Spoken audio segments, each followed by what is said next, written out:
eu sou Daci, sou engenheira agrônoma, terapeuta, bioenergética e floral.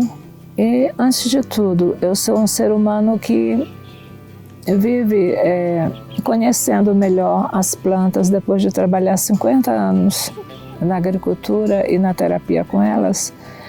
Hoje eu me dedico a conhecer mais profundamente as plantas e analisar os efeitos que elas fazem ao corpo humano e à nossa saúde. Na realidade, eu pesquiso as plantas na saúde humana e na alimentação. E hoje eu venho lhes trazer uma planta que me chama muita atenção, porque ela vegeta espontaneamente aqui dentro da minha área e eu estou tentando colonizá-la, para não dizer civilizá-la, aqui nesses canteiros onde eu tenho esse jardim de ervas, para analisá-las e para manter as minhas experiências particulares, né? Depois de aposentada, eu decidi que ser útil à vida e ao planeta é muito importante, né? Ser útil à vida humana.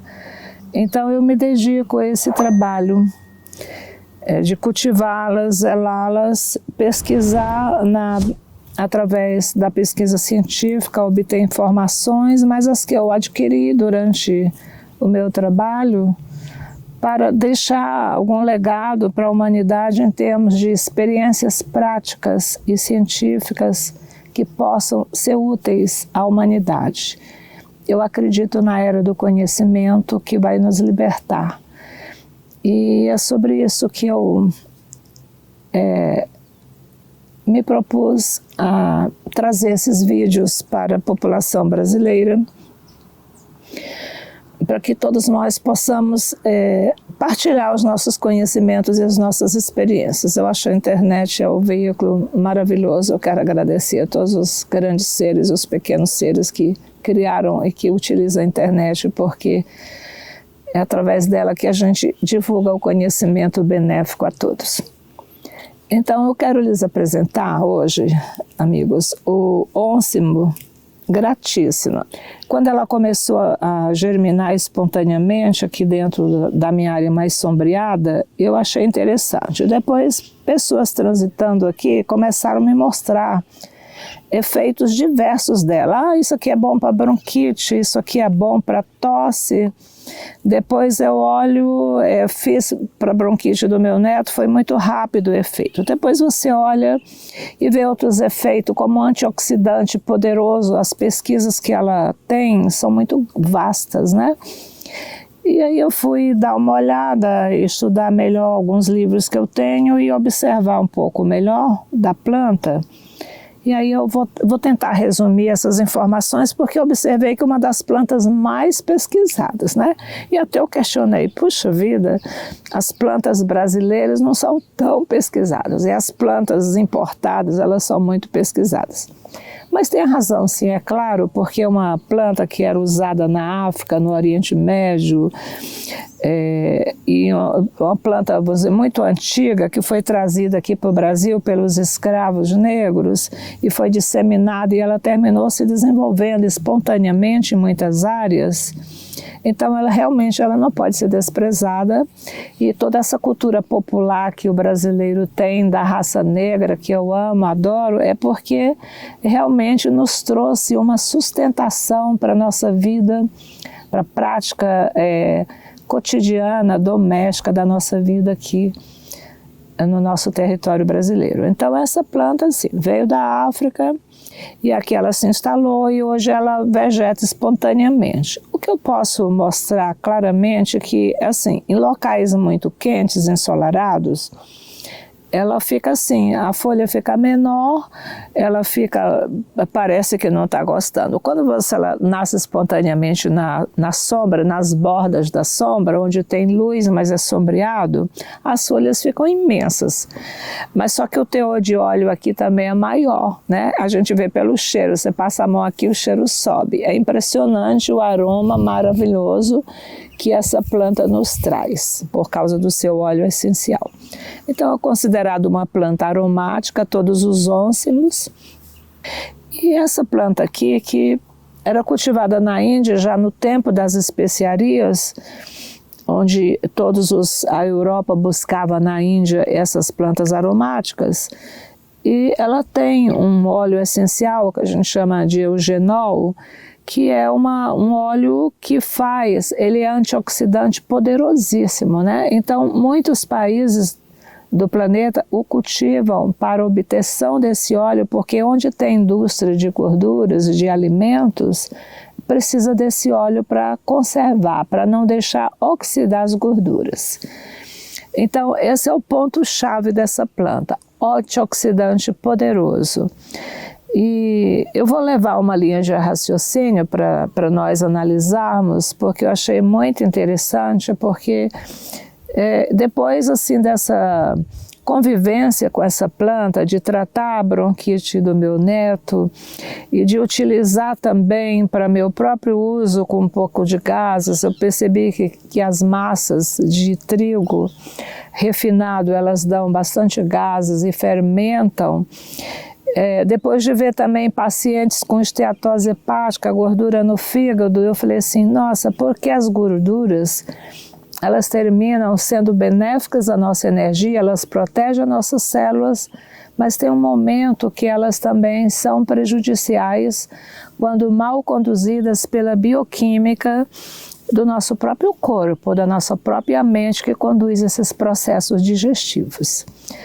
Então, essa planta ela é produtora desse óleo. No Mediterrâneo leste da Europa, ela é cultivada para a produção desse eugenol, que é utilizado na indústria alimentícia. No Oriente Médio, um trecho da África também, e na América do Sul também, aqui no Brasil também ela é cultivada para extração. Alguns países tiram o eugenol do cravo, né? O nosso cravo da Índia, ele produz também eugenol, mas uma planta de cravo é muito difícil, não é difícil, é muito tempo, o cravo ele demora a se desenvolver, é uma planta arbórea, então ele demora muito mais do que uma planta arbustiva para se desenvolver. Então essa planta nasce, cresce, ela tem abundância na natureza. Se ela produz o eugenol, claro que ela vai superar a produção de eugenol da própria árvore do cravo, do arbusto do cravo. Só que essa planta, ela contém também uma outra substância que a gente chama de timol, né? O timol é também um aromatizante e um antioxidante também. Os dois são aromatizantes e antioxidantes. E são, antes de tudo, protetores das nossas gorduras. Voltamos à botânica, aqui a planta do oncime, eu quero mostrar para vocês o tamanho dela. Ela pode atingir até 1 metro de altura aqui nas nossas condições. Eu vou mostrar, depois você nos leva ali embaixo para mostrar ela nascida espontaneamente. De lá eu tirei as mudas e trouxe para cá, para um canteiro de introdução, para observar comportamento. Eu observei que o teor de óleo, pelo aroma, pelo tato, se mantém até mais alto do que lá, porque aqui é mais seco, o solo também é um pouco mais seco. Mas ela desenvolve tamanhos menores porque ela gosta realmente de menos luz. A incidência de luz talvez dentro de um sombrite com 50%, 40% de sombra, ela se desenvolveria mais abundantemente. Ela tem os talos ovalados, meio quase triangulados, tem uma inflorescência na forma de uma espiga, suas flores são lilazes ou brancas, bem suaves, e aqui nós temos ela nesse cultivo, né? Então acho que dá para vocês verem. Eu vou mostrar agora uma planta de manjericão, que é um óncimo basílico. Esse é o nosso manjericão, que a gente usa na pizza, nos molhos, a gente prepara como tempero, né? E que a gente mais usa esse daqui, o nosso dia a dia na culinária é esse. Ele também contém eugenol, contém timol, ele contém também um óleo que a gente chama o rosmarinos, que é o óleo do mesmo que tem no alecrim, ele também contém.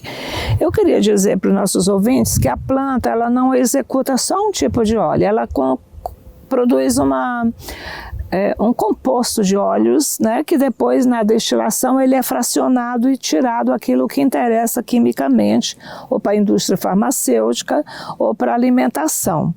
Então, ela também contém egenol em menor escala do que a nossa planta de hoje, que é a alfavaca. A alfavaca, ela é uma planta que a gente usa bem menos, usa muito mais como remédio pelo hábito da cultura africana do que o manjericão, que foi introduzido pelos italianos aqui no Brasil, utilizando muito mais próximo para a digestão das massas. Então vamos colocar digestão de massas, o manjericão, digestão de gorduras, a alfavaca. Então, aqui eu tenho um pouco do tomilho também. O tomilho é o produtor do timol, é a planta que é mais rica em timol, é o tomilho. Então, elas estão aqui nessa área aqui de introdução, onde eu faço a observação das plantas. Então, o tomilho é rico em timol, é a planta principal para a extração do timol. Mas a nossa alfavaca também, dependendo onde ela é cultivada e onde ela as condições de colheita, porque ela tem uma particularidade. Se você colhe de manhã, o teor de timol e de eugenol são diferentes. Se você colhe no final do dia, também varia. Então, o teor de eugenol dessa planta, vamos gravar bem. O eugenol é o principal princípio ativo químico que vai fazer a ação medicinal e digestiva dessa planta. É o eugenol. O eugenol, ele tem um cheiro de cravo, tem um cheiro de dentista. Quando eu era criança, o dentista fazia aqueles curativos, né, para obturações, então aquele cheirinho típico de dentista é o eugenol. Esse óleo que é usado para a indústria farmacêutica.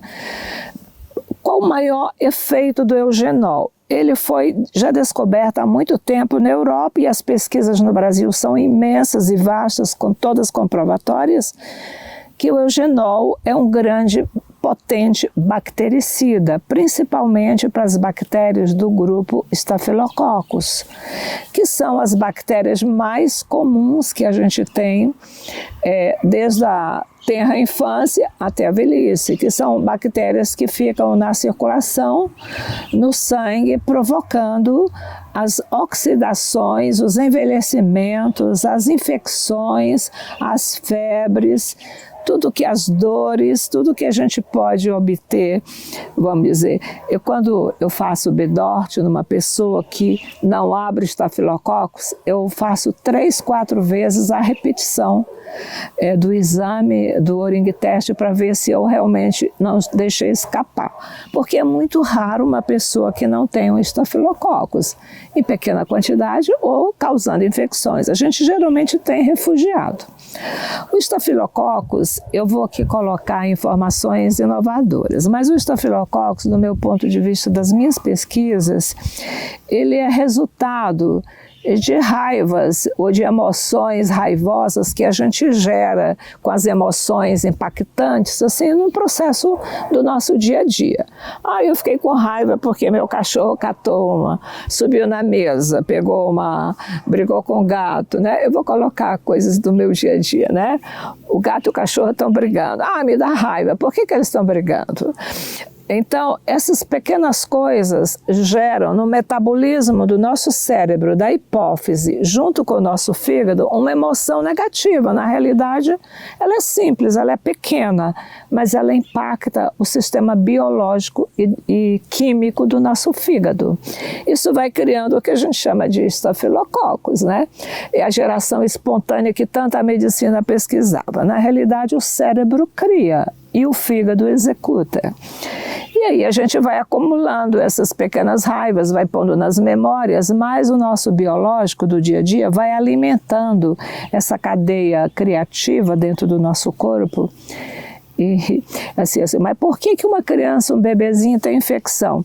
É exatamente porque o bebezinho às vezes está com fome, a mãe não dá atenção, está faltando carinho. Ele tem uma caixa criativa no cérebro dele, mas ele não sabe expressar. Ele é bebê, ele é criança, mas isso também faz criar. E cria pelo sentimento de raiva, né? Pela emoção de raiva. Eu estou colocando raiva também como um aspecto positivo que ela tem, porque raiva é força e poder. É o poder da vida, o poder divino que a gente traz para transmutar e criar coisas benéficas para nós. Então essa planta, gente, que vai limpar o nosso fígado, purificar o nosso fígado desse processo criativo mais primário, que eu digo que é o Staphylococcus.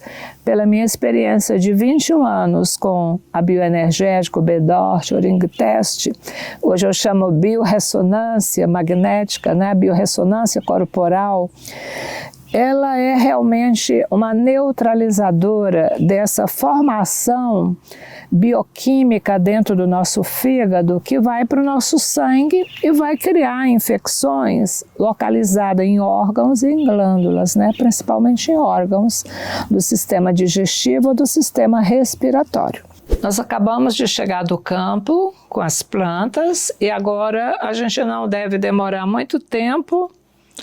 Em torno de 2 horas no máximo, a gente deve manipular a planta para secagem. Então eu separo as folhas das flores. Não é só por uma questão da composição do óleo, é mais para facilitar a qualidade da secagem. As folhas secam posteriormente às flores. As flores contêm menos água, então elas secam mais rápido. Para não embolorar depois, não haver uma mistura de água da folha para a flor, eu faço essa separação. Eu seco separadas, folhas numa bandeja e flores na outra. Depois que elas estão desidratadas, há uma umidade de 8 a 10%, aí eu posso misturá-las, né? Então as flores também contêm talos, né, ramos já meio lenhosos, então eu também elimino esses ramos, porque o teor de óleo neles é muito baixo, então não vale a pena só para uso caseiro, para manter a qualidade do uso caseiro, melhor limpar as flores. Isso facilita também eu ter um conteúdo para fazer o meu chá de boa qualidade e de pequeno volume para facilitar eu pegar o chá na dosagem, na quantidade correta. Então eu vou limpando as flores de um lado e as folhas eu vou levando para o outro. Eu seco em 2 bandejinhas. Vocês em casa, meus queridos, podem utilizar bandejas de pizza. As tampas das caixas de pizza são ótimas para fazer essa secagem, né? Vocês podem, quando usar o forno do fogão, tirou o seu assado do forno, o seu bolo, você pode colocar naquele calor do forno dentro de uma tampa de pizza, utilizar para secagem doméstica das plantas de vocês. Eu espero que todos vocês comecem a preparar uma farmacinha caseira. Vocês vão passear, ou vão nas feiras, compram as ervas que vocês vão precisar e vocês vão secando e vão guardando, identificando para vocês terem quando precisar. Assim eu faço aqui para as pessoas que procuram as folhas, eu sempre mantenho as plantas conservadas, desidratadas em pacotinhos. Aqui estão prontas para secagem, né? Dá para vocês verem. Depois a gente vai levar na estufa para secar. Nós estamos agora num período de inverno, a secagem é bem mais lenta. Também tem menos mofo, mas a gente precisa secar num tempo mais curto para que a planta não fique mofando e absorvendo e perdendo água, né? Então daqui eu tirei todos os ramos.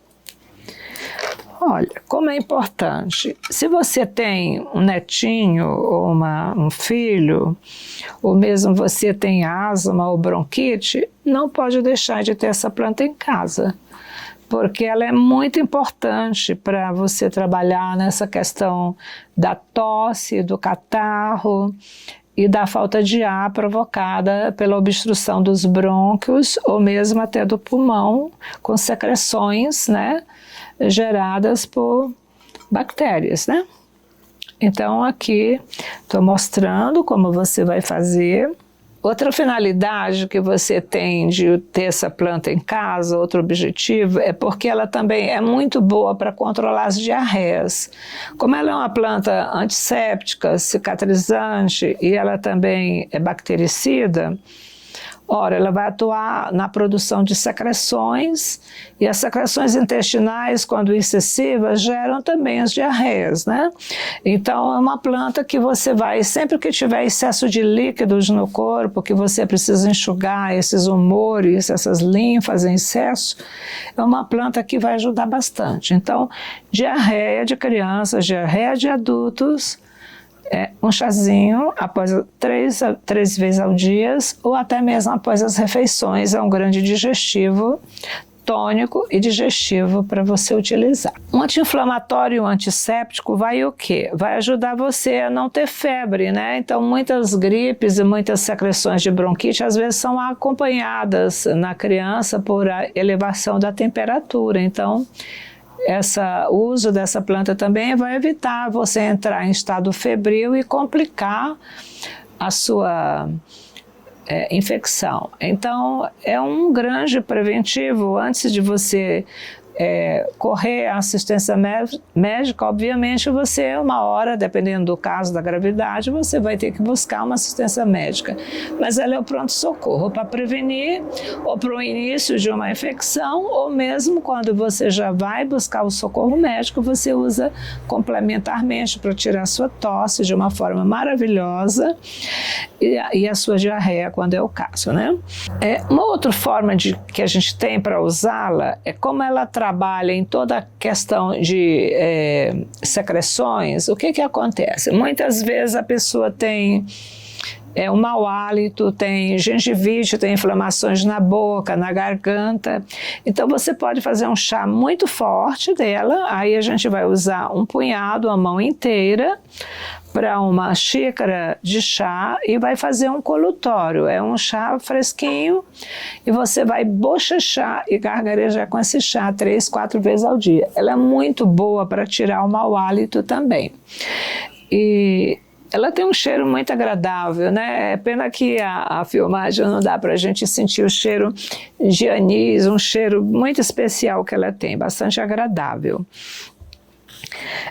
Uma outra coisa também, assim, se você tem micoses na pele, coceiras, alergias, você pode também tomar o banho, né? Eu tenho falado pouco sobre os banhos com ervas. Eu estou pesquisando nas coisas mais antigas, né?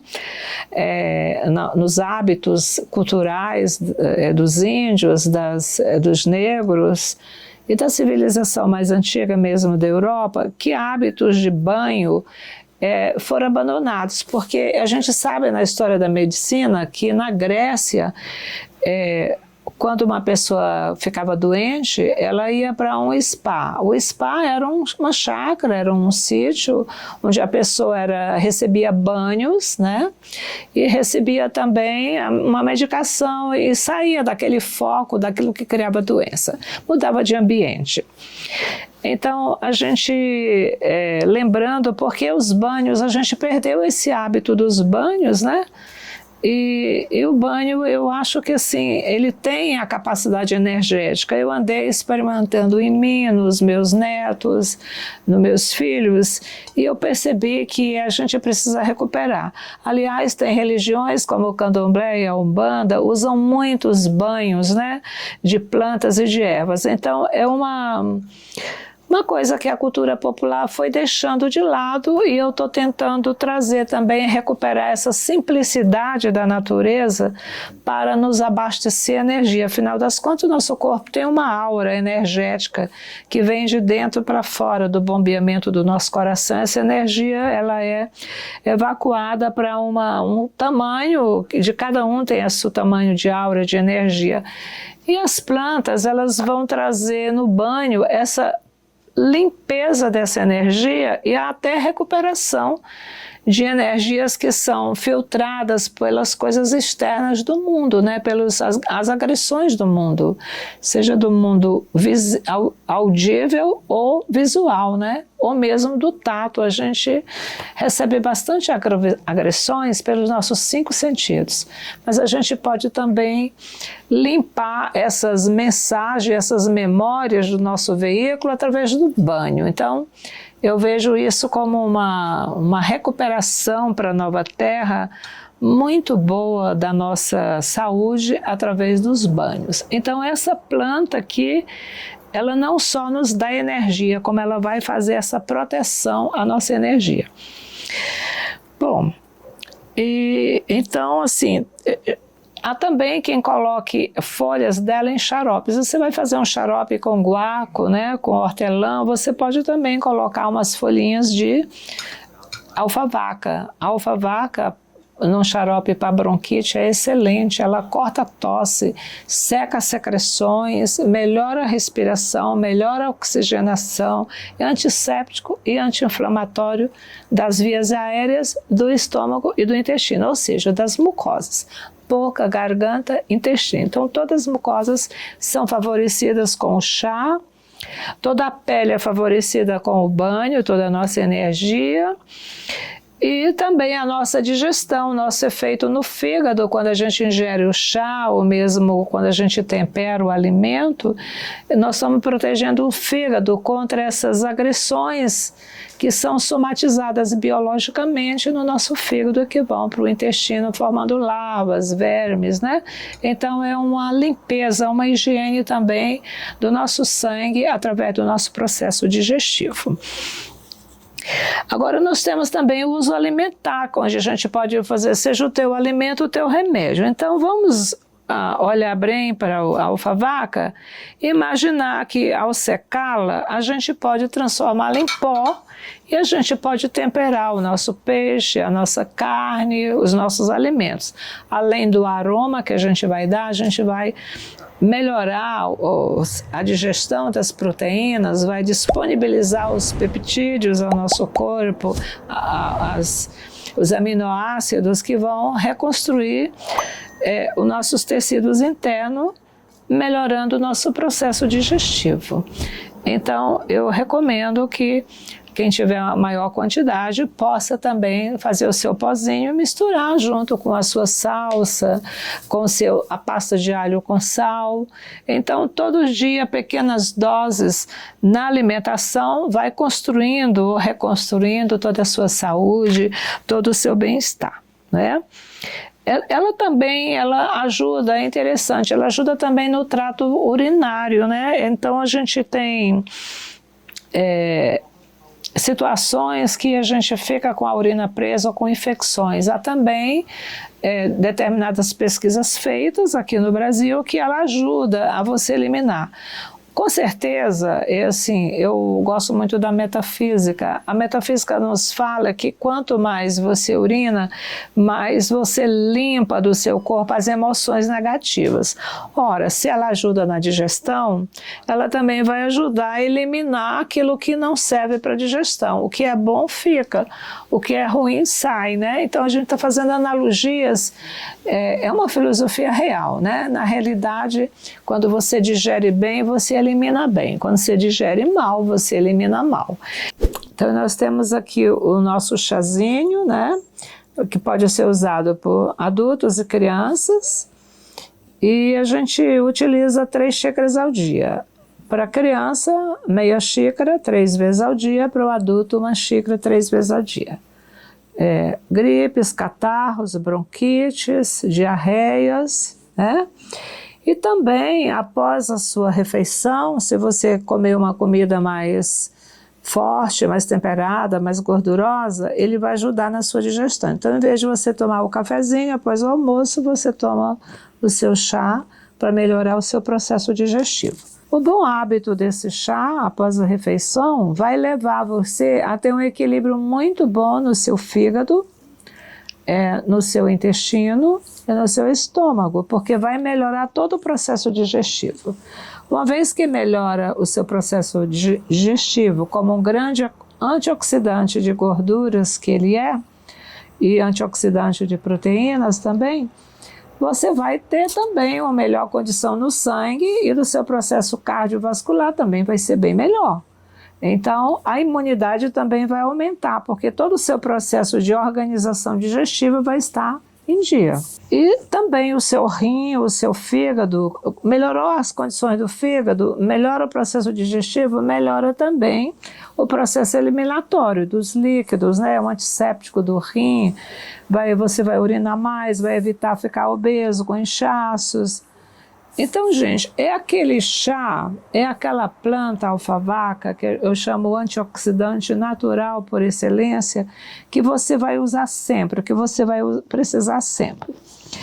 Não quer fazer chá? Então faz o pozinho e usa na sua cozinha, no seu tempero, no sal, no tempero da sua carne, do seu peixe, do seu frango, que você vai ter também uma contribuição excelente como antioxidante. O grande papel que eu gostaria de explicar para os ouvintes é que como é que esse mecanismo atua, né? Porque assim, a gente fala, é uma erva milagrosa. Não é, gente, não há milagre. A ciência e a biologia da natureza. Então, o milagre somos nós, porque somos uma parte de Deus, né? Então, como é que ela vai atuar? Uma vez que o eugenol, presente, dissolvido óleo na água quente, está presente no chá, quando cai no nosso sistema digestivo, vai depois para o sangue, vai circular esse eugenol, evitando que as nossas células internas sejam prejudicadas na sua gordura. Eu gostaria de colocar para os ouvintes da importância da nossa pele, tanto a externa como a que reveste os órgãos. As nossas células são construídas por gorduras, né? Então tem gente que diz, não come gordura, que a gordura faz mal. Não, nós temos que comer gordura em quantidades corretas e na qualidade correta. Então, quanto à qualidade, os óleos líquidos à temperatura ambiente, as gorduras líquidas à temperatura ambiente devem ser consumidas cruas como temperos em saladas e sem elevar a temperatura dessas gorduras acima de 50 graus, 40 a 50 graus. Um leve refogado, você pode utilizar uma gordura líquida. As gorduras densas, que são a temperatura ambiente, são endurecidas, você pode utilizá-las na fritura, porque elas não queimam e não se tornam venenosas. Então, a gente precisa não remover a gordura. Por quê? Porque a gordura faz parte da proteção celular. Toda célula do nosso corpo ela é constituída por películas de gordura que envolve a célula, exatamente para proteger contra a invasão de vírus, de bactérias, impedindo que esses micro-organismos maléficos adentrem no nosso núcleo celular e alterem o nosso DNA, pois a penetração deles no núcleo celular é o que causa o que a gente chama de divisão celular e o início de uma célula cancerosa. Então, bastante cuidado, todas as donas de casa, todas as mulheres e os homens que utilizam a cozinha para evitar que gorduras líquidas atinjam temperaturas elevadas ou fumassem, porque aí você está também prejudicando a proteção celular, está se tornando um veneno, um oxidante, vamos dizer assim. Então, o chá da alfavaca, ela vai proteger essa gordura contra essa oxidação, contra essa queima. E com isso, o nosso sistema imunológico também fica protegido, quer dizer, o chá dessa planta. Mas a gente pode usar também como os temperos, os molhos, né? E também essa planta, a alfavaca, ela contém ômega 3, que é uma gordura exatamente que é antioxidante. Ela contém também vitamina A e vitamina C. Ora, a gente olhando a alfavaca do ponto de vista químico, é a natureza protetora para nosso favor, porque vitamina A e vitamina C são dois antioxidantes poderosos que aumentam a nossa imunidade. O ômega 3 também, antioxidante, favorece a nossa imunidade. Ela é o próprio eugenol, antioxidante natural por excelência. Então, é essa planta que não pode faltar na nossa culinária e no nosso dia a dia. E hoje ela é produzida mais para produtos farmacêuticos, todos os remédios sempre vai incluído um pouco de antioxidante, então vai para utilização na indústria farmacêutica, e a gente poderia estar usando muito mais no alimento do que na indústria farmacêutica, né? Então vamos acordar para esse ponto importante, principalmente quem produz alimentos, a utilizar mais a alfavaca. Eu agora vou apenas, para encerrar, mostrar as diferenças entre o manjericão e a alfavaca, porque a composições de óleos essenciais nas plantas aromáticas é muito vasta e não é o motivo da nossa exposição hoje aqui. Então nós temos aqui a planta do manjericão, né? Eu já piquei toda a nossa alfavaca, dá para perceber a tonalidade das folhas, né? O manjericão tem uma folha mais verde claro, verde abacate, vamos dizer assim. A alfavaca tem a folha mais verde escura. Ela, quando está em condições inadequadas, ela não fica verde claro, ela fica mais queimada e de pequeno tamanho, mas a cor sempre é mais escura. Ambas servem para banho, você pode energizar-se tanto com a alfavaca, principalmente quando tiver com gripes e resfriados, tomar banho com ele. E o manjericão, ele é um energético. Eu não vou falar muito porque nós vamos ter uma apresentação posterior do manjericão. Vão ser utilizadas para banhos energizantes. E nós temos também aqui uma planta que brotou aqui, bem interessante, né? Que é um híbrido. Deixa eu pegar ela bem típica, olha aqui, bem interessante. Ela tem o formato da folha da alfavaca e tem um cheiro mais parecido com a do manjericão. Ó, a cor também é parecida com o manjericão. E aqui nós temos a alfavaca, esse híbrido. Com certeza essas duas plantas casaram aí na calada da noite, elas transaram aí e produziram um híbrido natural, que eu não sei classificar, eu não sei se já tem classificação dele, e com as flores bem mais parecidas com a da alfavaca, a cor do manjericão, né? O porte dele é bem mais para o lado da alfavaca, as flores para a alfavaca e a cor da folha do manjericão. Então a natureza faz isso, essa seleção, esses cruzamentos naturais no campo, que permitem, né, uma riqueza de proteção ao ser humano aqui na Terra, né? Então, assim, eu sou vidrada na natureza, eu acho maravilhosa a natureza nos proteger de todos os lados. Então, é isso que eu queria.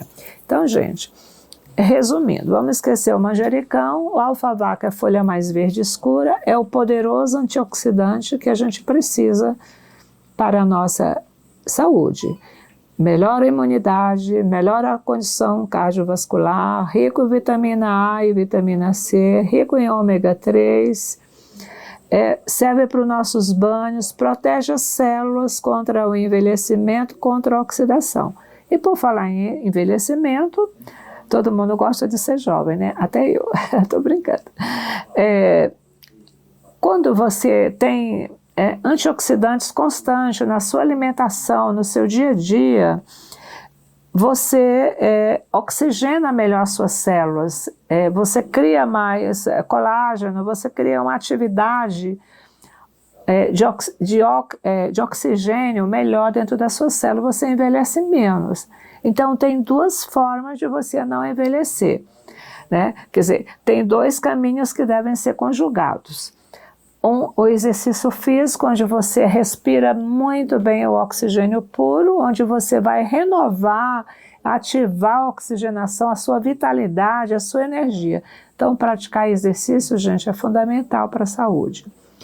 E a utilização desse chá, que ele vai exatamente levar mais oxigênio às suas células, através desse processo digestivo, permitindo que você tenha mais saúde e envelheça menos, fique jovem, né?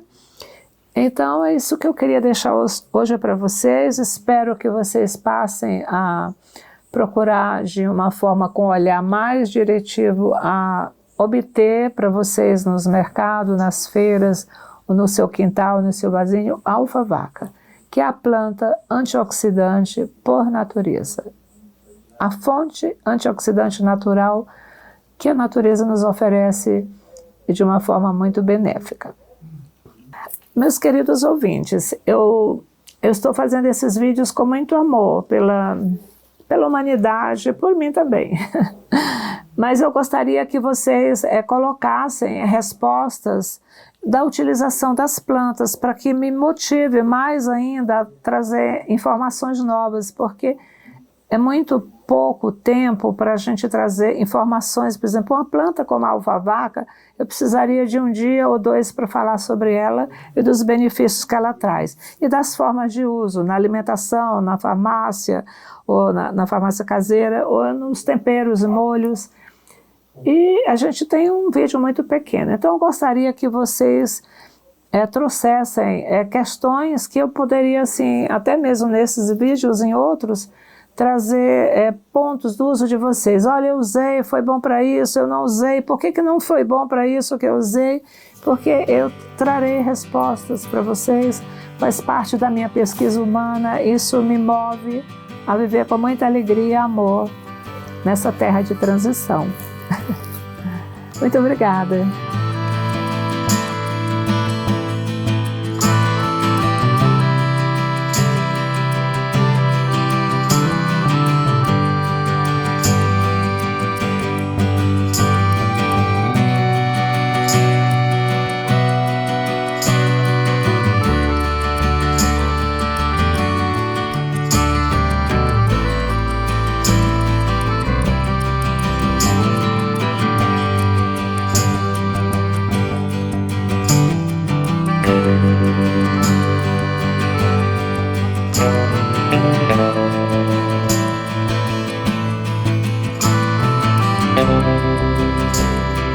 Thank you.